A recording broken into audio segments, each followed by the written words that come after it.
Hello साथीहरू, दर्शक नमस्ते। म किचनमा आइसकेँ। आज म के बनाउँदैछु भने साँझको खाना साथीहरू म तपाईँहरूलाई देखाउँछु है त। ल, मैले यसमा मासु लिइसकेँ 2 किलो।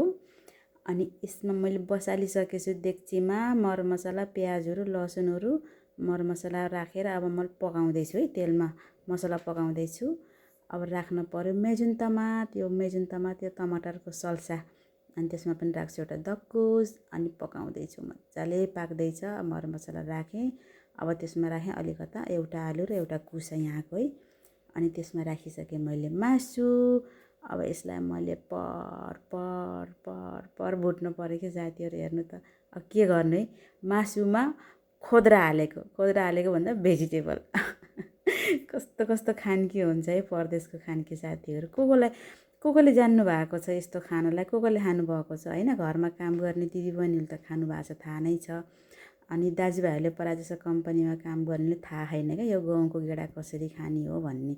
अब होटलमा काम गर्ने त खाएकै छन् होइन, तर प्रायः जसोले खाएको छैन नि त्यो साथीहरू। त्यही भएर अब मैले यो गहुँको गेडा पकाउँदैछु। यता पनि मासु पाकेर रेडी हुँदैछ।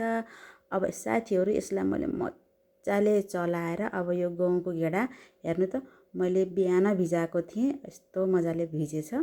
ल हेर्नु, अब मैले त्यसैमा राखिदिएँ। अब यसलाई म मजाले चलाउँछु र साथीहरू।